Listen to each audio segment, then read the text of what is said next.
All right, here we are, podcast 1, episode 1.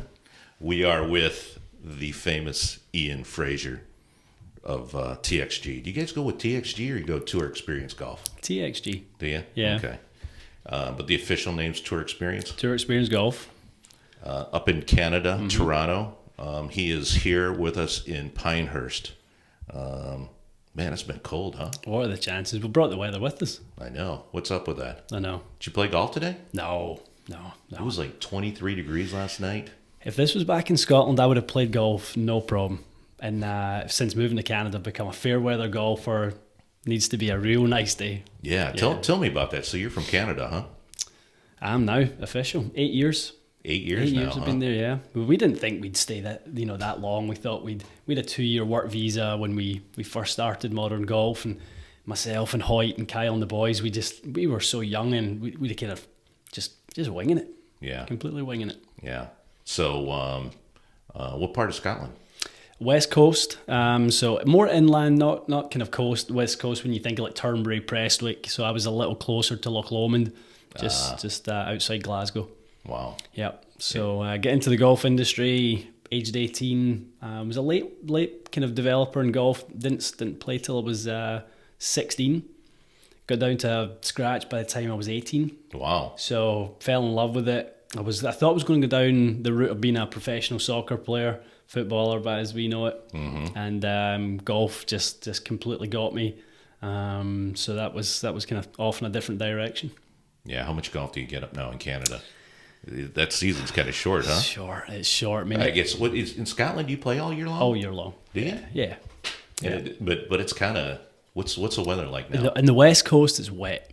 Yeah. So we'll need to go down the coast, and we'll go down to play Glasgow Gales or Turnberry or somewhere to try and get some decent conditions. But Toronto, it starts in beginning of May, shuts down at the end of October.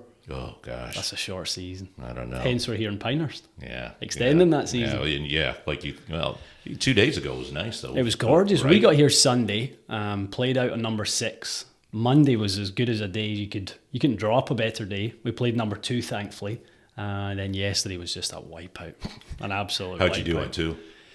Shot 1 over. Holy cow! Yeah, it was decent. That is a crazy tough course. Yeah, it's really. That's a good number. That's the first time you played it. First time I've played it. First time I've seen it. Wow. Never seen it. So that might be a good thing though. Yeah, 100%. It's kind of like when you know all the issues, like on the greens, is when. Well, the guys can almost, our caddy, and he kept me kind of not really thinking about the misses. He's just, okay, hit it here, right. Hit it here. No, we really want to take the miss over the back of this green, so don't even think about taking that pin on. Oh yeah, all that sort of stuff.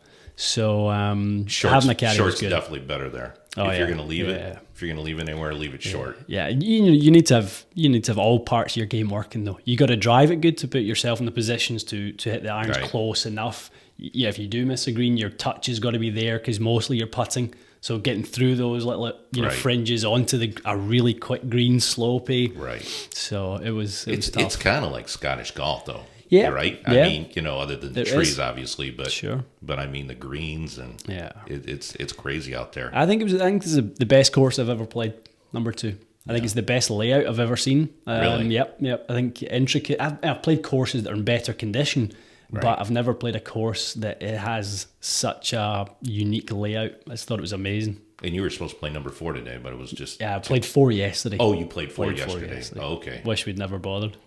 It was... I was that bad. You were telling me about how cold it was. You couldn't feel your hands, right? We were leading the tournament going into yesterday, and then, 4 holes in, we looked at each other and went, this isn't our day. Too wet.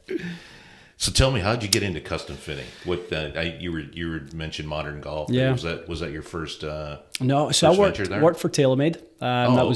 Worked for them back in Scotland. So I kind of went the PGA route first. So turned pro when I was 18. Went through the PGA route back in the UK. And kind of thought, like every 18-year-old, it's a career in playing golf and that sort of thing. But, obviously found out very quickly the standard, how good the players were. Yeah. So in trying to be a better player, I would do everything I possibly could to try and be a better player. So in a big part that was, optimizing equipment. Mm-hmm. So I became obsessed with every company. So I would just go through every company's spec sheets, books, and this was kind of early internet days. So you could go on, Titleist.com, read the whole thing, TaylorMade, read the whole thing, and that's what I would do. And that led me to go work for TaylorMade in 2004. I worked for them until 2011, and then that's when I moved to Canada. Oh, okay. And then and that's how you got involved with with the modern golf guys. For the modern golf guys, yeah. So I was working at Turnberry at the time in Scotland. So we just opened the first TMPL in Scotland at the time. I knew a couple of the guys kind of through friends, and they reached out with the opportunity. They asked if I wanted to move to Canada. I always thought I was going to move to the States. I always kind of could see myself doing something in the States, and Canada was kind of the next best thing. Yeah, it's pretty good. Pretty good market. Place there. Yeah, it's Toronto's a great city. Yeah, that is an awesome city. Yeah, I flew up there even when I was still at Turnberry. I flew up there just to go see it, make sure. I thought it was going to be, a place where we could live for a period of time. So, absolutely loved it. Yeah, well, that's great. Mm-hmm. Tell me about the operation you have now. Tell me about TXG and what's happening there. I mean, we're still really in our infancy. Yesterday was our 3-year anniversary. Oh, really? Yep. Wow. I thought you were around a lot longer. 3 years. So I know it feels that way, but just the last couple of years have been good for us, and the YouTube channel and stuff is kind of, I think we would appear like a more mature company than we actually are. Right. But we're a startup. Yeah. We're basically a startup. Yeah, that's your YouTube channel is definitely really taken off. Yeah. How many? You have 50,000 followers now? Yeah, 52,000, and growing kind of probably 2,000-3,000 a month every month. Wow. So it's still pretty rapid. So no, we've been very fortunate that people enjoy the content. It's different. There was a real space in that market, and I think we came along at the right time. There was a real cross between, the Golf Digest stuff, the hot list, and people would go there for equipment. That'd be your kind of start of the year. This is what's what.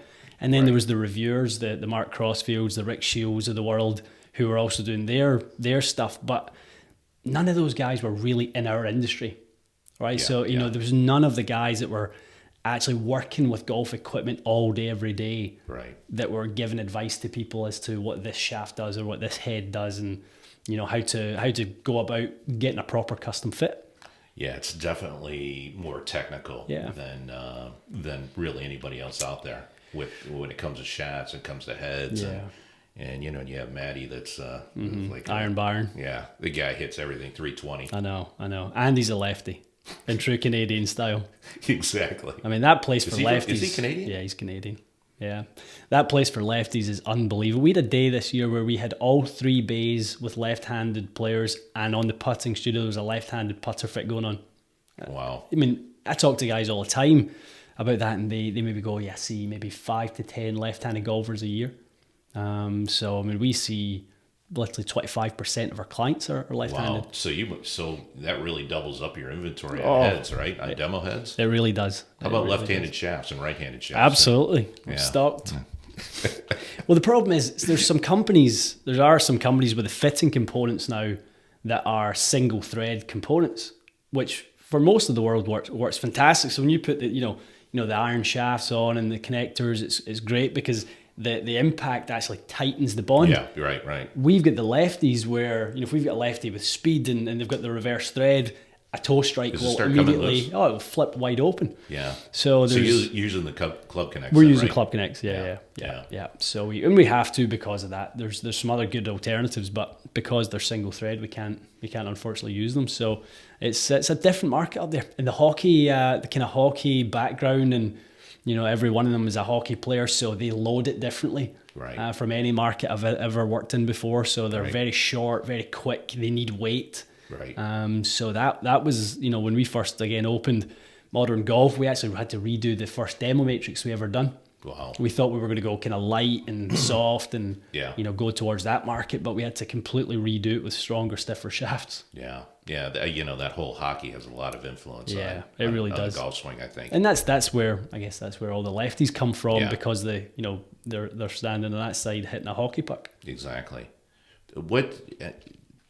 Who's your typical customer up there? I mean, do you think you get it? Is it everybody? I mean, yeah, I think it's everyone just who's trying to get a little bit better. I think the YouTube channel has opened us up to a real international market as well. So we're only 20 minutes from the airport, as you know. Yep. So we have a lot of clients flying in to be fit by us now. So I would probably spend 80% of my week working with people who are flying in from the US, the UK.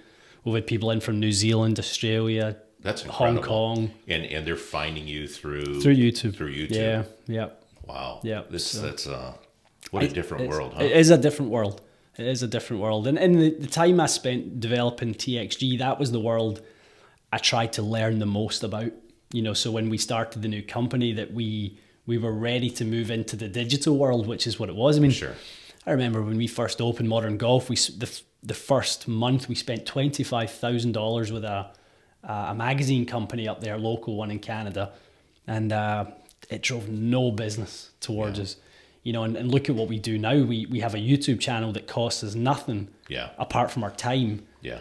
And the reach and the value of that is, we can put a value on it for our business right now. It's that good. That sure. much. Yeah. That I guess a lot of the times just Matt taking a lot of time to do the editing. Yeah. No, I mean, it's a perfect storm when a lot of these things happen. Yeah. You find a Matt who can play as well as he can play. He can edit as well as he can edit. I mean, the videos. He enjoys doing what he's doing, right? He does, and he had a lot of clients who were kind of based in the financial sector and in different businesses, but he didn't work with any golf companies. Sure. When he worked with us, so it was good for both.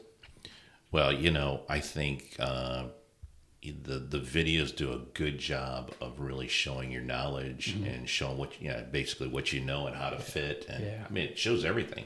So it gives you a lot of credibility. Yeah. I think that was the main reason when we started it, was to show people what a fit was. So if you could watch it and feel it and get a little sense of what you're about to experience if you go through a fit, we thought that was a better way than us just writing about it on the website. Right. So if you could actually watch a fit being taking place with a 10, 12, 18 handicapper, you maybe would feel less conscious about when you go and do it. Right. That it's it's something that's for everyone. Yeah. So and that's the truth of what it is. It's people are apprehensive when they come into a techie environment, and there's all these launch monitors that are going to judge them and analyze them and all that sort of stuff. But we're set up specifically for that. Yeah. Yeah, and the guys do a great job of making them feel comfortable. I mean, it's tough. It's tough to do. I mean, I was talking about that the other day, that you come in and there's equipment around you, and you're not really hitting it that well, and tell me about what do you think about upgrade shafts to stock shafts? Obviously you're a believer in upgrades, and not to say that the shafts that the OEMs put in is a bad shaft, but tell me about all the process that you go through. Maybe not that specifically, but I think the value of them for us is it gives us so many options to really dial it in for the player. So I think one of the things that we've tried to do, and if someone consumes our content, they'll hear us hammering home the same messages all the time, and we try not to get into the process of labeling shafts, high launch, low launch, high spin, all that sort of stuff. And we don't like to do that either. Exactly. So there's different shafts that will create different timing with certain swings. There's ones that will create more energy. There's ones that will provide a better build, depending on the head that it's going into. Yeah. So we carry 352 shafts on the wall, 110 driver shafts specifically. So that just gives us 110 options when it comes down to that process of narrowing down what you need. So people go, how do you ever decide which one? There's 110. How do you find the one? Yep. I go, well, all of a sudden we see your speed. So if you're 110 miles an hour, well, all the regulars, all the senior flex, the ladies flex, they're all gone.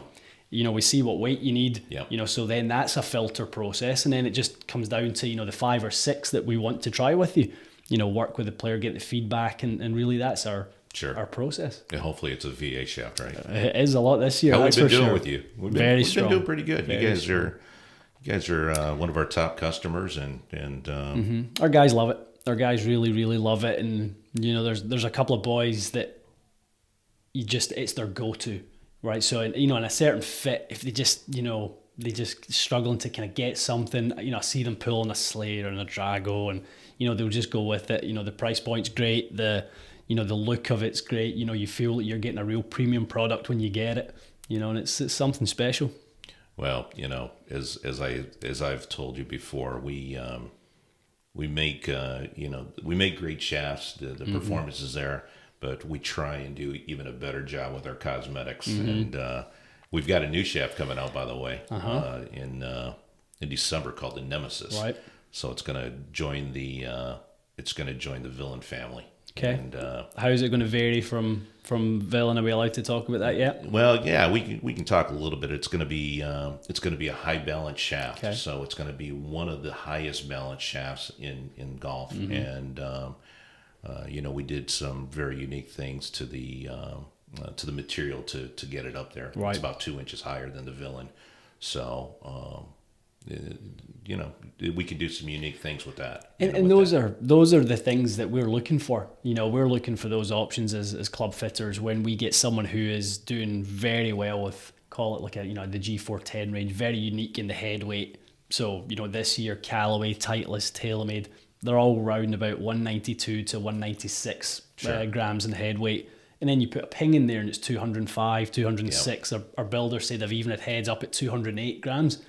At that point, you're going to have a really hard time if the balance point's a little too far down the shaft. You're going to be in, you know, swing weights in the D8, D9 range. Yeah. So something like that is going to be a real go-to, because there are real benefits to going with heavier head weights. Sure. So yeah, it's pretty unique. We did it instead of making the wall thickness, making it thicker in the butt side. Right. We ended up using a tungsten material. So we can move that weight up towards the butt end. Love that. So we'll be curious to hear your feedback on that when you guys get it. Well, we're going to do a lot this winter on shaft testing, specifically on gears. So we want to try to educate people a little bit differently about how a player reacts to a specific shaft, and I think that's something that's really missing from the education as to what, you know, these components and these pieces do, because we don't swing the same with every product that we swing. Right. The way we feel it makes us do different things. Yeah. So, you know, a lot of the time when people will say, yeah, a tip soft shaft will launch higher and spin more and add more dynamic loft, that might be the case if they deliver it the way they normally do, but you know, worked in talking to a lot of the 3D guys who map golf swings, they seem to think that guys with softer shafts pull the handle significantly further forward, therefore negating any amount of that additional bend and kick in the shaft and bring that dynamic loft down. So those are all the things that you know, we need to know that these things happen if we're going to be able to select the right components. Yeah, and you guys are good at it, that's for sure. How many people you think really know about custom fitting? I mean, you think we're still in the infant stages? We are in the Stone Age when it comes to it. We are. I mean, it's so true, because people still have general, you know, notions about what this whole thing is. Like we're talking about there, you know, high launch shafts and low launch shafts. You know, if you want to hit it higher, use more loft. Yeah. You know. Yeah. You want to hit it lower, use lower loft. I completely agree with you. It just people can, I don't know if they just want a quick fix, if they just want the relieved of the burden of having to, you know, make a good swing from time to time. Right. You know, the golf ball again is something that people don't realize the implications. That we've tried to really give that message or hammer that message home on the channel, that if you want to hit your irons, you know, and stop them a little bit quicker, you know, go check your golf ball out. You know, if that Strixon Z-Star XV that's very firm, has a much firmer cover, try the Bridgestone Tour BXS, and you'll be about 1,000 RPMs different in every single iron in your bag. So you, when you do your fittings, do you throw in ball? Do you do it yourself, or do they have to request a ball fitting? No, we throw that in there as well as kind of, but we do say though that, you know, especially if it's a driver fit, that driver is probably the last thing we consider when we're choosing the ball for you. So we want you to first, feel it with the putter. Make sure you're comfortable with what it feels like the putter. Then we go into the wedges. That's interesting. So we go from the green back to the tee. So we work that way because with the putter and the wedges, that's where the meat of your swings are made. Yep. So we're much more short game orientated when it comes to ball selection. Man, I would have totally thought it would be the opposite way around, right? Yeah. Start at the driver. Even a golf ball that spins 1,000 RPM different with an iron, there you'll be lucky to see a 200 RPM difference when it comes to driver. So basically, they all do the same. They all want to be fast. They all want to launch high. They all want to spin low. Every golf ball is designed with the same intent with the driver. What do you see from let's talk about heads. What do you some of the heads that have been really doing well from just an average. I'm sure there are heads that probably do better with higher swing speeds. Yeah. Or can you really say, or is it just all over the board? That's another one of those things that you need to be in the golf industry to understand that at 90 miles an hour, the same head isn't always going to work at 90 as it will at 110. Yep. Those are very, very different. I mean, there's, take this year's M5 for example. I think if you're a good player, it's a phenomenal driver. I think if you're a slow swing speed player, it's not a great driver for a lot of those guys. It's not one of the quicker drivers out there. Ping is way quicker. Callaway's way quicker for those players. M5 unfortunately hasn't been for us. In our store, it hasn't been one of the quickest. But for better players, it absolutely stacks up as one of the best. How about if a guy came in, got fit? Let's say you fit him with a Callaway driver in one of our shafts, and maybe 6-7 months down the line, a new head comes out, and he goes and buys, say, a new TaylorMade head, the next version, puts it on that same shaft, puts it on the V8 shaft. I mean, is it something he should come back and say, hey, let's take a look at this? Let's check at it. I mean, do you 100%. Think every time you change a head, the shaft changes? I mean, that's what I think. I mean, every time you change a head, something could change in there.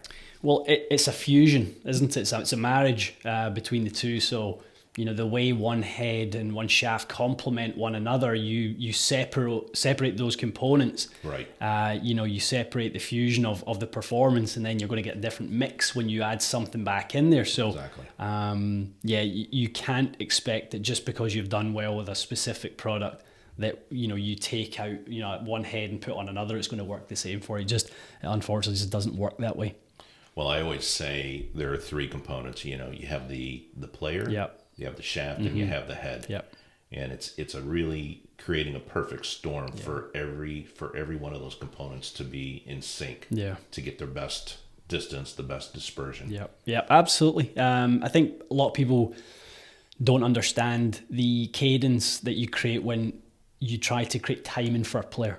When you see the subtleties in delivery and you see just the instant comfort they get with one, and you if you've picked and narrowed it down to 5 shafts from 110, you basically pick shafts that have the characteristics that you think will work, but there's just always that one that works better than the rest. Sure. And it's just there's a comfort level, there's a timing, there's a consistency. Right. All of a sudden, the strike point goes from being all over the face to just narrowing right into the sweet spot. So their awareness of where that sweet spot is traveling in their space around them changes considerably when they get the right shaft. That's why we call them timing devices. They're energy production devices, loading it and unloading it at the right time. Yep. Load has a lot to do with it. Big time. Not just club head speed. 100%. A lot of people think, hey, club head speed, I'm an S flex, an X flex, but there's so much more to it. Yeah. What's next for you guys? What's coming up? What expansion of the company? Yeah. Can you say? We thought that it would be the standard growth of a club fitting company, so we would just add stores. We thought that that's what it would be. The YouTube channel's changed that, so we're talking to companies in other regions. We're looking at, do we expand and invest more into the media side of things, and just keep investing and become a kind of full-time content production company. So, always at the core though, it's going to be club fitting.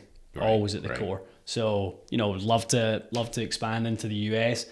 To be honest, my heart lies back home. So I would love to do something back home. That'd be awesome, huh? Yeah, just and no one's doing it back in the UK. Not on the kind of the way we do it in North America. Don't get me wrong, there's great guys, and I know you got friends of mine like Jason McNiven at Golf Principles. Yep. Jason's the best there is out there. Gourlay's up there. Gourlay's up there in Edinburgh, and they all do a good job, but I don't think there's been, like a TXG type brand or, the other companies, Club Champion. None of those guys have went to the UK and kind of put their flag in the ground yet. So I would love that to be TXG. Yeah, you just want to go home. I just want to go home more often. You that's still have for family sure. there? Yeah, all the family. Oh, nice. Young nephews and nieces and all our family. So I definitely need an excuse to get back a few more times a year. There you go. Absolutely. There you go. Well, man, thanks for coming down. I'm glad we could make it work. Yeah. We the timing was good. You were here for another outing and kind of a last minute thing, but well, it's not often you and I get to be in the same place at the same time. It's kind of PGA show or you going to the PGA show? Yeah. Good. We're looking we'll see you down there. Yeah, no, it'll be good this year, and hopefully there'll be lots of new gear. I've not really too much that I've kind of heard of that's got us going yet. Yeah, I've seen a couple of the early things, but it doesn't look like it's going to be a kind of heavy year for new product. Yeah, yeah. Well, I think you were saying you're going out to TaylorMade, right? They're coming out with something maybe coming up, and they'll do their new kind of deal. Yeah, M7, M8, who knows, whatever it's going to be. They'll have their new deal. We just saw the new Ping stuff, so not nothing crazy. I was surprised how much they're kind of sticking with G410. Yeah, it's such a good club. I don't know, Customers love that. Yeah. That keep that continuity. They it's 2-year cycles. They know when they buy a driver that 6 months down the road it's not going to be in the bargain bin, and there's something else being promised as the latest and greatest. So, I know the kind of Apple product cycle was kind of what they were looking at and going, well, if it's good enough, people will always buy it. Golfers aren't like that. It's tough. Everybody to stay relevant, you have to keep coming out with new products. Of course, even ourselves. I mean, it's like we're probably going to slow it down a little bit this year, but we'll release the Nemesis next year, January at the PGA show, and so I'll look for your review. And it'll be there. I'm sure it'll be a good review.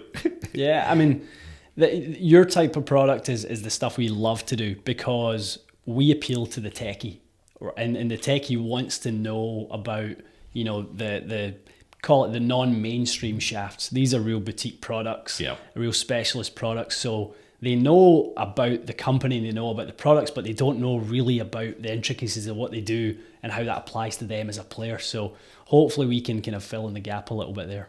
Cool. Awesome. Well, safe travels back. Thanks, and don't bring any more of that cold weather back down here again. I'm not going back down. You're not allowed down here unless you bring the warm weather next August or September. That's when I'll be back next for sure. Sounds good. Right, Thanks, buddy. man. Thanks, buddy. Okay. Cheers. Perfect.